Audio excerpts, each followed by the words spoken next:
राम राम प्यारे विद्यार्थियों, एक बार फिर संभव एकेडमी ऑनलाइन प्लेटफॉर्म पे आपका हार्दिक स्वागत है।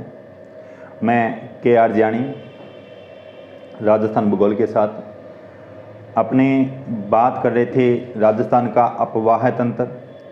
इसमें कल की जो क्लास थी उसमें अपने अरब सागर का जो अपवाह तंत्र है उसकी चर्चा चल रही थी। अरब सागरीय अपवाह तंत्र, ठीक है। इसमें अपने लूणी नदी को पढ़ा, लूणी नदी। दूसरा माही नदी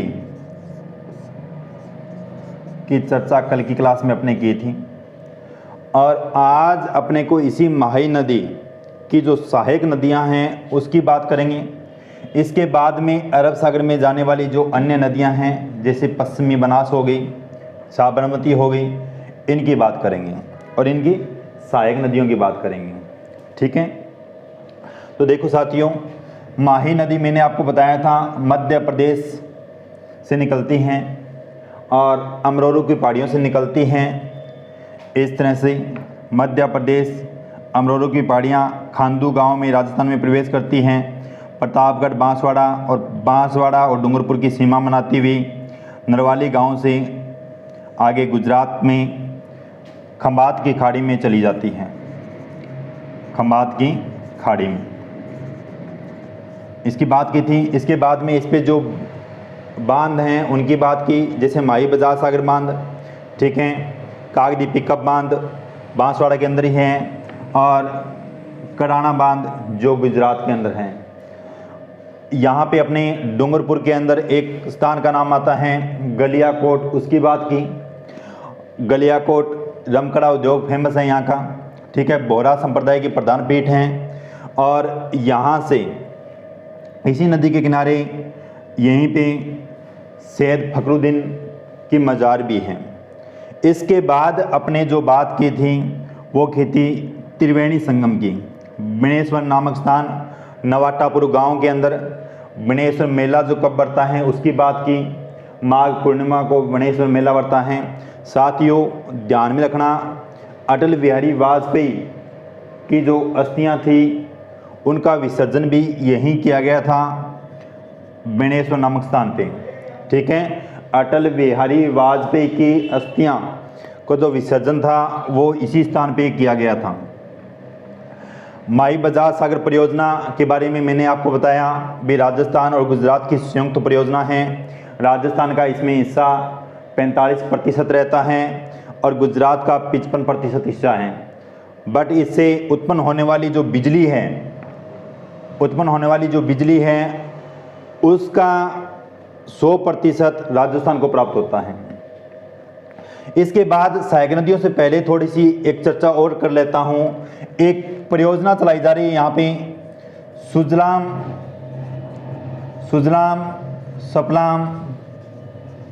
सुफलाम परियोजना,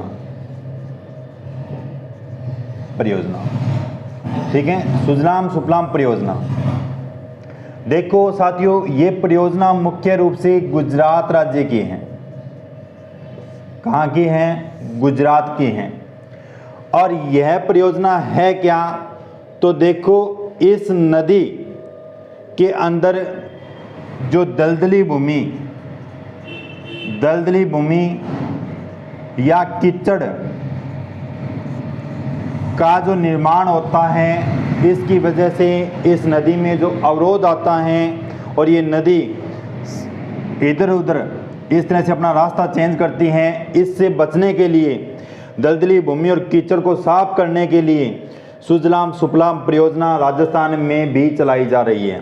मुख्य गुजरात की परियोजना है और इसका मुख्य जो उद्देश्य रहता है वो रहता है माही नदी की स्वच्छता को लेके,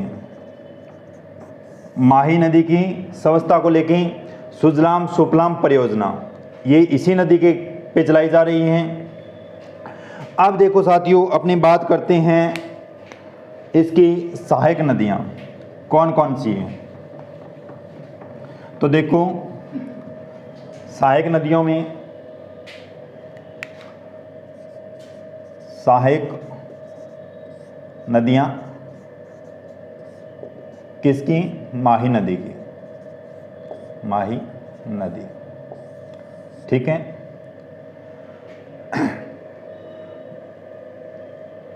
एक ट्रिक के माध्यम से ए अन्ना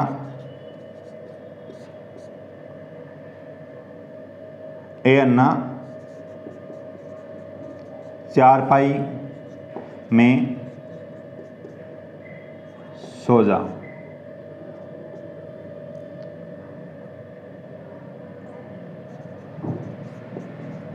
नहीं तो कमला आ जाएगी। ठीक है। ए अन्ना चारपाई में सो जा, नहीं तो कमला आ जाएगी। तो देखो साथियों, यहाँ से जो सहायक नदियाँ रहती हैं, ए से हैं एराव नदी। कौन सी? एराव नदी। ठीक है। अन्ना से हैं अनास नदी, अनास नदी। चारपाई, इससे है चाप नदी, चा और पा। ठीक है। और ई से है ईरू नदी। ठीक है। इसके बाद में सो से हैं सोम नदी, जा से हैं जाखम नदी, और ये एक रहती है कमला नदी, कमला नदी। ये मुख्य इसकी सहायक नदियाँ रहती हैं। कौन कौन सी? ए से एराव नदी, अनास नदी, चाप नदी, ईरू नदी, सोम नदी, जाखम नदी और कमला नदी। ये माही की सहायक नदियां हैं। इसमें से एक तो अपने को सोम पढ़ना है, एक जाखम पढ़ना है और एक ईरू के बारे में। देखो, ये जो ईरू नदी है, इसकी सहायक नदी, वो देखना यहाँ पर है माही बजाज सागर बांध परियोजना, बांसवाड़ा के अंदर है। यहाँ से क्वेश्चन यह पूछा जाता है कि माही बजाज सागर परियोजना से पहले माही नदी में मिलने वाली सहायक नदी कौन सी है? तो कौन सी है? ईरू नदी। ईरू नदी इस तरह से। ठीक है, ईरू नदी। आपसे क्वेश्चन पूछा जाएगा भी माही बजाज सागर परियोजना से पहले मिलने वाली माही की सहायक नदी कौन सी है? तो ईरू नदी है। अब बात करते हैं अपनी एक एक की, कौन कौन सी नदियां रहती है इसके अंदर। ठीक है।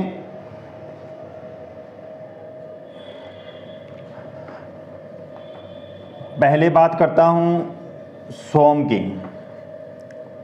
सोम,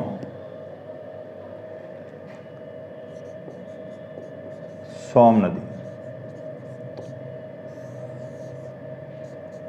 देखो साथियों, ये उदयपुर है। उदयपुर से यहाँ पे है, उदयपुर में बिच्छा मेड़ा की पहाड़ियाँ, बिच्छा मेड़ा की पहाड़ियाँ। ठीक है। इन पहाड़ियों से एक नदी निकलती है जो इस तरह से बहती हुई और पिपलदा ग्राम के अंदर, पिपलदा ग्राम, पिपलदा गांव में डूंगरपुर में प्रवेश करती हैं और कुछ दूरी पे डूंगरपुर उदयपुर की सीमा बनाती हैं और आगे इस नवाटापुर गांव के अंदर डूंगरपुर में माही नदी में मिल जाती हैं, जो बनेश्वर धाम है, त्रिवेणी संगम के नाम से जाना जाता है। वहाँ इस माही नदी में विलीन हो जाती हैं। उद्गम कहाँ से होता है? यदि मैं उद्गम की बात करूं तो इसका उद्गम होता है बिच्छा मेड़ा की पहाड़ियाँ, बिच्छा मेड़ा की पहाड़ियाँ। ठीक है। मुख्य जिले कौन से रहते हैं इसके? मुख्य ज़िले तो उदयपुर और इसके बाद में है डूंगरपुर। यह नदी डूंगरपुर के अंदर उदयपुर से बिछामेड़ा की पहाड़ियाँ से इसका उद्गम होता है और डूंगरपुर में पिपलदा ग्राम के अंदर डूंगरपुर में प्रवेश करती हैं। इसके बाद में डूंगरपुर के अंदर ही नवाटापुरा गांव के अंदर ये माही नदी में विलीन हो जाती है, यानी विलुप्त हो जाती है। ठीक है, अब बात करें भी इस पे कौन कौन सी परियोजनाएं हैं, तो एक है सोम कागदर बांध परियोजना, तो ये है उदयपुर जिले में। कौन से जिले में? उदयपुर जिले में। सोम कागदर बांध परियोजना उदयपुर जिले में है। दूसरी परियोजना रहती है, इसी नदी में एक नदी आगे मिलती है, कमला नदी। कमला नदी, ठीक है, कमला नदी।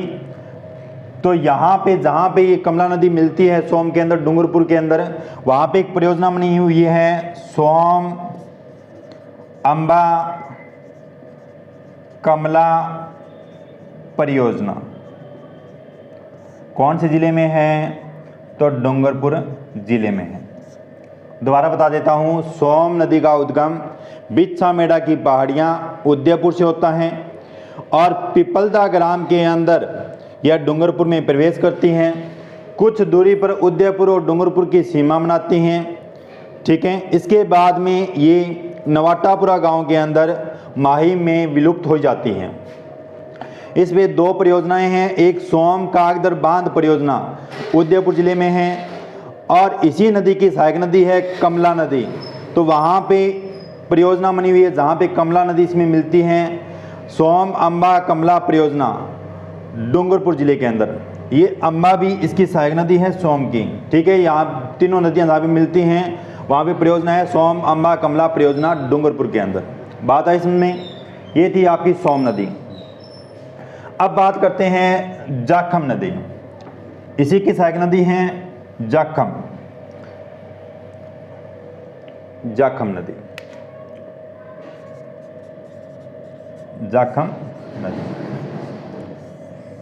तो देखो साथियों, दक्षिणी जो अपना राजस्थान रहता है उसकी आकृति इस तरह से है। ठीक है, इस तरह से ये है बांसवाड़ा, ये है प्रतापगढ़ और ये है डूंगरपुर। यहाँ से एक नदी निकलती है मध्य प्रदेश से, इस तरह से बहती हुई और इस तरह से ये आगे चली जाती है। इस नदी का नाम क्या है? माही। अभी मैंने आपको बताया भी इस नदी के अंदर एक नदी आके मिलती है उदयपुर से, इस नदी का नाम है सोम नदी। ठीक है, कहाँ पे मिलती है? डूंगरपुर के अंदर नवाटापुरा गांव में, नवाटापुरा गांव। ठीक है, राजस्थान में 5 त्रिवेणी संगम बनते हैं, उनमें से एक यह रहता है। ठीक है, सोम जाखम और माही। तो देखो साथियों, प्रतापगढ़ यहाँ पे एक तहसील है छोटी सादड़ी, छोटी सादड़ी, छोटी सादड़ी तहसील है और यहीं पे हैं बावर माता की पहाड़ियाँ, बावर माता की पहाड़ियाँ। यहाँ से एक नदी निकलती है बावर माता की पहाड़ियों से, इस तरह से बहती हुई डूंगरपुर में और डूंगरपुर के अंदर नवाटापुरा गांव के अंदर ये माही में विलीन हो जाती हैं। इस नदी का नाम है जाखम नदी, जाखम नदी। बात आई में, प्रतापगढ़ छोटी सादड़ी तहसील से बावर माता की पहाड़ियों से एक नदी निकलती है जिसका नाम है जाखम नदी, डूंगरपुर के अंदर बहती हुई और नवाटापुरा गांव के अंदर माही में मिल जाती हैं और यहाँ पे त्रिवेणी संगम बनाती हैं। कौन कौन सी नदियाँ? सोम जाखम और माही का, सोम जाखम और माही। यानी इसे आप याद रखना चाहो तो सोजामा, सोजामा, सोजामा कहाँ पे हैं? बनेश्वर नवाटापुरा गांव। ठीक है, यहाँ पे बनेश्वर मेला कल बात की थी अपने, माघ पूर्णिमा को लगता है। सोम, जाखम और माही का त्रिवेणी संगम है। राजस्थान में मुख्य रूप से 5 त्रिवेणी संगम आते हैं, उनमें से एक यह रहता है। ठीक है, अब देखो साथियों, इस नदी, जो ये नदी है जाखम नदी, ये एक अभयारण्य से होकर बहती है। इस अभयारण्य का नाम है सीता माता अभयारण्य। सीता माता अभयारण्य। जिला कौन सा है? प्रतापगढ़। और ये क्वेश्चन पूछा जाता है भी जाखम नदी किस अभयारण्य से होकर बहती है? तो सीता माता अभयारण्य से। और ये भी क्वेश्चन पूछा जाता है भी जाखम नदी का उद्गम किस अभयारण्य से होता है? तो ये भी सीता माता अभयारण्य से माना जाता है। अब देखो, यदि मैं सीता माता अभयारण्य की बात करूं, सीता माता अभयारण्य, इसकी कुछ मुख्य विशेषताएं रहती हैं। पहली विशेषता, भारत में हिमालय के बाद में सर्वाधिक जो जड़ी बूटी मिलती हैं वो इसी अभयारण्य में मिलती हैं। सर्वाधिक जड़ी बूटियाँ हिमालय के बाद में, यानी सर्वाधिक हिमालय में मिलती है। और हिमालय के बाद में जो दूसरा नंबर आता है सर्वाधिक जड़ी बूटियों का, वो रहता है सीता माता अभयारण्य का। और सीता माता अभयारण्य उड़न गिलहरियों के लिए फेमस हैं। उड़न गिलहरियाँ, ठीक है, उड़न गिलहरियों के लिए ये अभयारण्य फेमस है। और यदि इसकी बात करें तो ये जो सीता माता अभयारण्य है, यहाँ पर खड़मोर भी देखे जाते हैं। खड़मोर देखे जाते हैं। ठीक है, खड़मोर देखे जाते हैं। देखो साथियों, बता देता हूँ, अपने प्रत्येक जिले का एक शुभंकर निर्धारित किया गया है। तो ये यदि आपसे पूछे भी खड़मोर किस जिले का शुभंकर है, तो ये जिला रहता है अजमेर। जिला अजमेर है खड़मोर शुभंकर। ठीक है, और सीता माता अभयारण्य के अंदर ये देखे जाते हैं खड़मोर। बात करें उड़न गिलहरी की, भी उड़न गिलहरियां किस जिले का शुभंकर हैं? तो ये है प्रतापगढ़। प्रतापगढ़, यानी अपने 33 जिले हैं, 33 के 33 शुभंकर हैं। ठीक है, वन्य जीवों के नाम पे। तो उड़न गिलहरी शुभंकर किस जिले का है? प्रतापगढ़ का। खड़मोर शुभंकर किस जिले का है? अजमेर का है। यहाँ तक बात समझ में आई। सीता माता अभयारण्य के बारे में बताया मैंने आपको। सर्वाधिक जड़ी बूटियाँ हिमालय के बाद में भारत में यदि कहीं मिलती हैं तो सीता माता अभयारण्य में मिलती हैं। उड़न गिलहरियाँ यहाँ देखी जाती हैं, उड़न गिलहरियों के लिए फेमस है ये। और खड़मोर यहाँ देखे जाते हैं। और खड़मोर जो शुभंकर हैं वो अजमेर जिले के हैं। ठीक है, उड़न गिलहरियाँ जो शुभंकर हैं वो प्रतापगढ़ जिले का है। इसके बाद यदि अपनी बात करें तो इसी नदी पे प्रतापगढ़ के अंदर एक बांध बना हुआ है। प्रतापगढ़ के अंदर बांध है, बांध का नाम है जाखम बांध। क्या नाम है? जाखम बांध। यहां लिख देता हूं,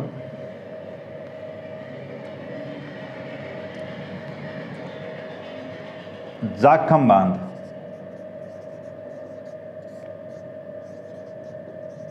जाखम बांध। तो देखो साथियों, ये जाखम बांध किस नदी पे है? तो जाखम नदी पे है। ठीक है, जाखम नदी किस जिले में है? तो जिला रहता है प्रतापगढ़। इसकी सबसे बड़ी विशेषता भी राजस्थान का सबसे ऊंचा बांध, राजस्थान का सबसे ऊंचा बांध कौन सा है? जाखम बांध है। राजस्थान का सबसे ऊंचा बांध कौन सा है? जाखम बांध है। ठीक है, इसकी ऊंचाई रहती है 81 मीटर। 81 मीटर।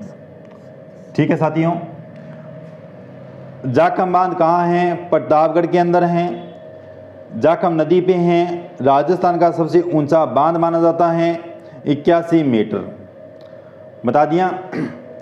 अब अपनी बात करें भी, यहाँ पे इस बांध का जो निर्माण किया गया था वो निर्माण किया गया था जनजातीय उपयोजना कार्यक्रम के तहत। जनजातीय उपयोजना कार्यक्रम के तहत, जनजातीय उपयोजना कार्यक्रम यानी टीएसपी, ट्राइबल सब प्लेन, इसकी फुल फॉर्म होती है ट्राइबल सब प्लेन, ठीक है।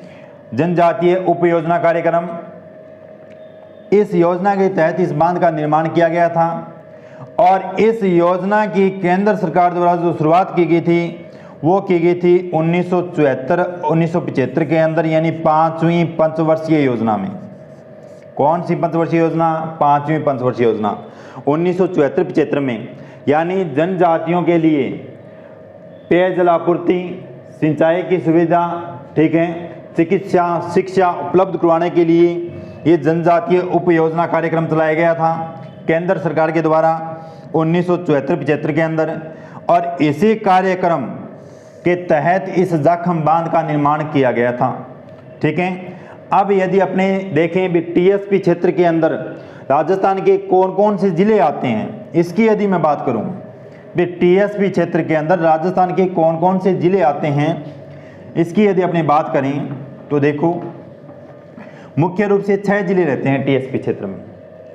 टीएसपी में मुख्य रूप से राजस्थान के 6 जिले रहते हैं। 6 जिले कौन कौन से हैं तो देखो, दक्षिणी जो राजस्थान है बांसवाड़ा, डूंगरपुर, प्रतापगढ़, चित्तौड़गढ़, उदयपुर और सिरोही, ये जिले रहते हैं मुख्य रूप से। उदयपुर का थोड़ा भाग आता है इसमें। बांसवाड़ा, डूंगरपुर, प्रतापगढ़, चित्तौड़गढ़, उदयपुर और सिरोही टीएसपी क्षेत्र के अंदर शामिल किया जाता है इन जिलों को, ठीक है। ये थी आपकी जाखम नदी। सोम का बता दिया मैंने आपको, जाखम का बता दिया, और एक ईरू नदी का बता दिया जो माही बजाज सागर परियोजना से पहले इसमें विलीन हो जाती है, ठीक है। मुख्य रूप से ये नदियां रहती हैं। अब अपनी बात करते हैं और कौन कौन सी नदियां यहाँ पे, एक थोड़ा बता देता हूँ भी। जाखम बांध के बारे में एक बार एक क्वेश्चन और भी पूछा गया था भी जाखम बांध का शिलान्यास किसने किया था? जाखम बांध का शिलान्यास किसने किया था? तो वो किया था मोहनलाल सुखाड़िया ने। मोहनलाल सुखाड़िया ने उद्घाटन जो इसका किया था वो मोहनलाल सुखाड़िया के द्वारा किया गया था। और मोहनलाल सुखाड़िया, इनका संबंध बीकानेर से था, बीकानेर से। और ये राजस्थान में सबसे लंबे समय तक रहने वाले सीएम, सबसे लंबे समय तक रहने वाले सीएम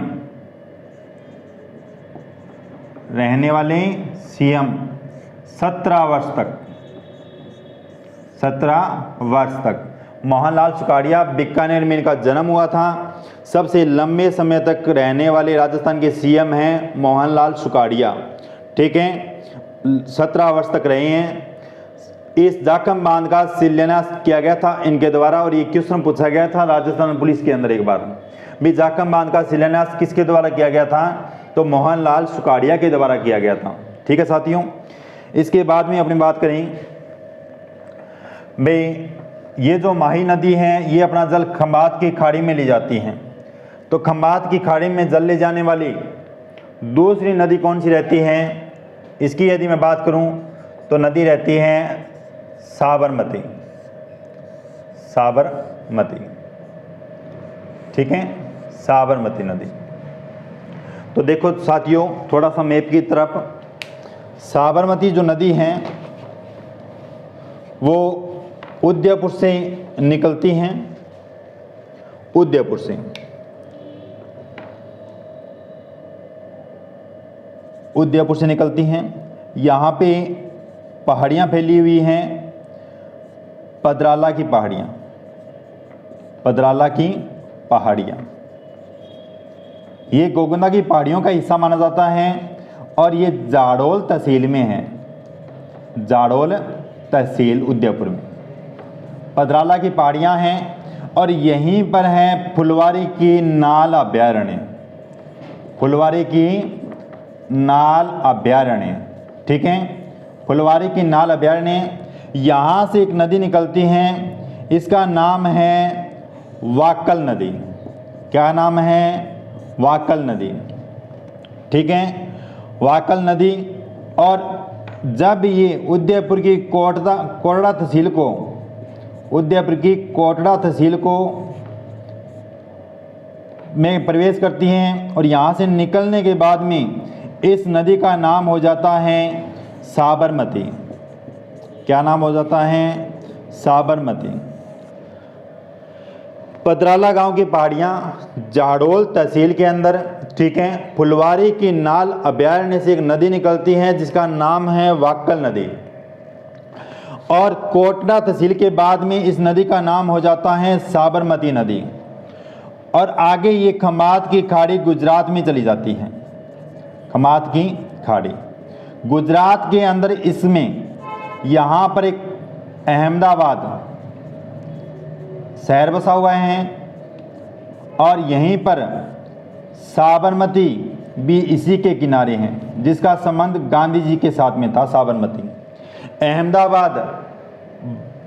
अहमदाबाद को भारत की सूती वस्त्र की राजधानी बोला जाता है। इसी नदी के किनारे हैं, साबरमती के किनारे। अब देखो, कोटड़ा तहसील से पहले इस वाकल नदी के अंदर उदयपुर से एक नदी निकल के आती है, यहां नदी का नाम है मानसी। वाकल के अंदर मिलती हैं और कोटड़ा के बाद में इसका नाम साबरमती होता है। तो ये पूछा जाता है कि वाकल मानसी नदियों का उद्गम कौन से अभयारण्य से होता है? तो अभयारण्य रहता है फुलवारी की नाल अभयारण्य, ठीक है, फुलवारी की नाल अभयारण्य। और यदि हम बात करें इसकी विधायक नदियाँ कौन कौन सी हैं, तो देखो साथियों, साबरमती की जो सहायक नदियाँ हैं वो कौन कौन सी हैं, तो ट्रिक के माध्यम से वैसे हमें मावा चाहिए, ठीक है, वैसे वेत्रक से सई नदी, है से हतमती, में से मेसवा, मान से मानसी और माँ से माजम, वा से वाकल चाहिए को छोड़ दो। वैसे हमें मावा चाहिए, वे से वेत्रक नदी, से सई नदी, है से हतमती, में से मेसवा, माँ से माजम, माँ से मानसी भी बनता है और वा से वाकल। ये मुख्य इसकी सहायक नदियाँ रहती हैं। तो मानसी और वाकल जो नदियाँ हैं इनका पूछा जाता है। वैसे वाकल की सहायक नदी है मानसी और इनका पूछा जाता है भी कौन से अभयारण्य से इसका उद्गम होता है, तो फुलवारी की नाल जो अभयारण्य है यहाँ से इनका उद्गम रहता है, ठीक है। अब यदि और बात करें तो एक सई नदी, सई नदी, ये जो नदी है ये उदयपुर से इसका उद्गम होता है, उदयपुर से, और आगे बहती हुई गुजरात में जाकर इस साबरमती में मिल जाती हैं।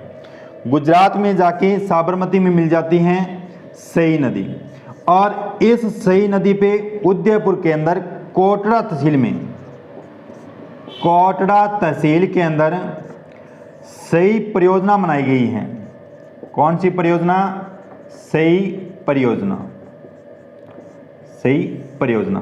तो देखो साथियों, सई परियोजना जो है ये राजस्थान की पहली परियोजना मानी जाती है, राजस्थान की पहली जल सुरंग परियोजना, क्योंकि इस सई परियोजना के माध्यम से सुरंग के द्वारा पाली में है जवाई बांध, जवाई बांध, जवाई बांध को पानी उपलब्ध करवाया जाता है सई परियोजना के माध्यम से, और ये राजस्थान की पहली जल सुरंग परियोजना मानी जाती है, ठीक है।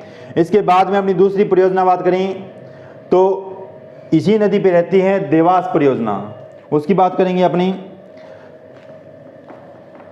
अब देखो देवास जो परियोजना है वो इसी नदी पे है उदयपुर में, देवास परियोजना